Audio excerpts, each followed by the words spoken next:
in a lot of different ways. It's just Marvel doesn't do New 52. They don't line-wide reboot. They don't start everything back at zero again. They just say, let's revamp and change things up. Now, Joe Quesada did this in a couple forms. It was Avengers Disassembled and House of M. The Avengers were very, very easy to basically reset. I mean, they're just a team. All you have to do is just break the team up. All you have to do is just give a reason for why the Avengers can't be Avengers anymore. The issue is that Tony Stark bankrolled the Avengers team. For those of you guys who were wondering how the Avengers made their money, how they got paid, Tony Stark was the one that took care of all that. He gave them a place to stay. He basically paid their bills, made sure they had money. They received a stipend, but it was enough for them to take care of the things they needed to do. All Joe Quesada did was come along and say, hey, look, if we're basically going to reboot the mutant landscape, if we're going to get rid of the Avengers, then why not kill two birds with one stone? And so what he did is he grabbed Scarlet Witch, a character whose powers had been ambiguous for years and years and years, and said, okay, let's go ahead and just change this up a bit. Let's go ahead and just use her as a way to get rid of the Avengers and then eventually reboot the mutant landscape. And so what he did is, or at least what Marvel did with Avengers Disassembled, is they had a segment in the story where the Scarlet Witch had basically controlled the mind of Tony Stark, or at least modified his body's physical structure to the point that he appeared drunk.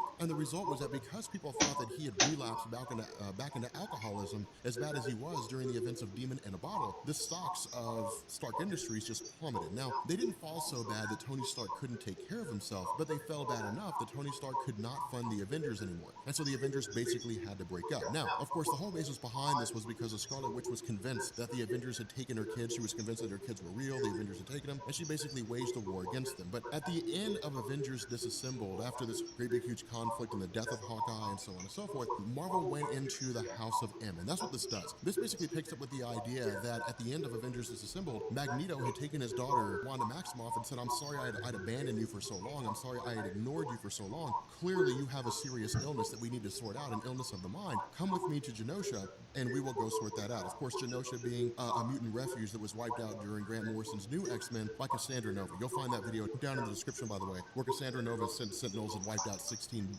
million mutants. But this initially picks up with Wanda Maximoff giving birth to children. Now, this is really kind of cool because keep in mind, for years and years, it was Wanda Maximoff and it was Vision. They were not really like a power couple, but they were an interesting couple within the realm of Marvel Comics. Essentially an android in a relationship with a biological woman. Of course, the question being, how in the world are they going to reproduce? But somehow they managed to find a way. But remember, this is basically Wanda's perfect dream. This is her, situation where she's like, yeah, we finally have kids. Myself and Vision finally have a family. Everyone who loves her is there. She doesn't feel neglected. She doesn't feel abandoned. Of course, Doctor Strange was delivering the children. Her brother Quicksilver's there. Magneto's there. This is a perfect dream. The issue with this is that Xavier appears and says, you need to stop. You have to stop doing this. And this is the first step to Quesada and Marvel showing us the powers of Scarlet Witch. Up until this point, it had basically just been probability manipulation. It was a plot device. It was Scarlet Witch's powers do whatever it is that she needs to do in order to defeat whatever villain she's facing at any particular point in time. That's basically how her powers worked. Now, it wasn't as though she would single-handedly do it. It would just be like, oh man, the X-Men are on the ropes. If only we had this one thing, well then suddenly it's there. Suddenly the one break they need to win the battle is there because that's just what Scarlet Witch's powers do. And so because of that, she was basically this character that was just kind of out there in left field. And because there was no real foundation for her abilities, because there was no real, solid concept for her powers aside from some measure of magic or hex or something like that, then eventually fans just kind of stopped caring about her. And so because of that, this is basically Quesada and everybody saying the Scarlet Witch is warping reality. She's literally changing reality around her. And that's what's happening here. Not only that, something else that I'd like you to notice is that with regards to her powers, they're growing, they're progressing, they're becoming more and more potent to the point that Xavier can't curtail them anymore. And that's effectively what's been happening here. During the time when she's been in Genosha, during the time that she's been under the care of Magneto, that somewhere along the line, Xavier had basically arrived here and he had shown up for the purpose of trying to figure out how to control Wanda Maximoff's powers, how to bring them back under her ability to maintain. And again, this is always one of the focal points of Charles Xavier because keep in mind, with his son Legion, Legion's multiple personalities always ran amok. You never knew, if you walked up on David Haller, you wouldn't know if you were talking to David Haller himself, if you were talking to Susan and Sunshine, if you were talking to the Origamists, you wouldn't know which personality you were talking to. You could have been talking to like Endgame for all you know. And so the idea was for Xavier to always go through and try to find a way to keep his son's powers under control. And so because of this history with dealing with Legion is basically brought over to Wanda Maximoff. The issue is that as far as Xavier's concerned, this can't be controlled. Her powers can't be contained. They're growing too extreme. They're growing too potent to the point that she'll become a threat to the entire multiverse. And that's actually something that we'll focus on once we get to the end of House of M, is how far-reaching the powers of Wanda Maximoff really go. Because at the end of this story, she basically becomes a multiversal threat. Like, it's stupid how powerful she is at the end of this story.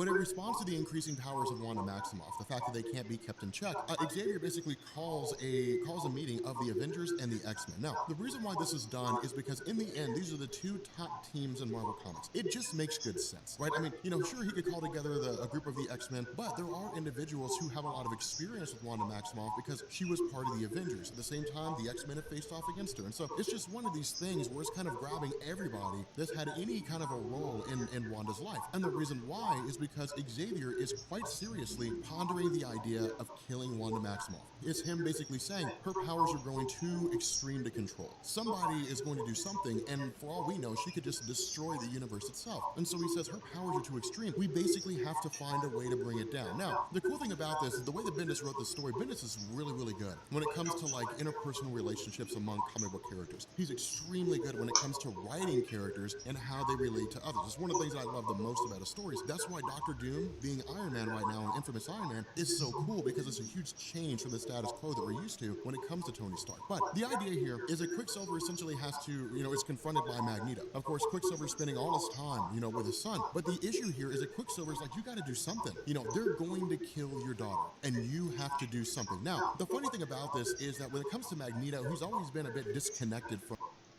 everyone, from mutants, from humans, so on and so forth. Sure, he's looked to protect mutants, but in this scenario, he's basically walking a knife's edge. On one hand, his daughter's powers have grown to the extreme and they can't be controlled. On the other hand, it's his daughter. And it's one of these situations where it's like, a father of any real measure would stand against the world and would watch the world burn if it meant that he could keep their child, keep his child alive. That's the kind of sentiment that Magneto's feeling right now. But the issue is he's kind of torn because it's like the world could literally burn because of Scarlet Witch and her extreme powers. And this is the question that he has to Quicksilver. What would you have me do? Would you have me just kill everyone? Would you have me just stand guard here like a sentinel in Genosha, and anybody who comes knocking on the door of our home wanting to take out Wanda Maximoff gets killed? What would you have me do? And so it creates this really weird situation because in the end, there's arguments on both sides. For example, Cyclops is like, as Charles Xavier, you've stood for the preservation of life, even preserving the lives of people who would see you dead. You stand for the preservation of life.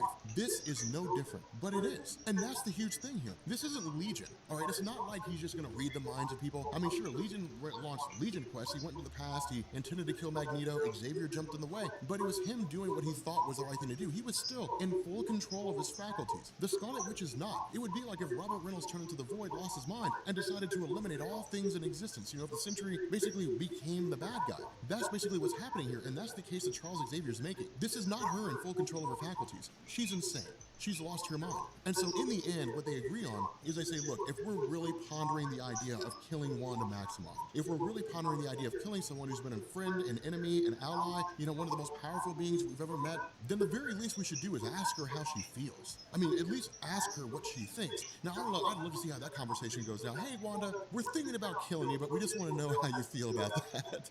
I'd love to know how that conversation would go down. The problem is that once they all race over to the location of where Wanda Maximoff is supposed to be, she's gone. Not only that,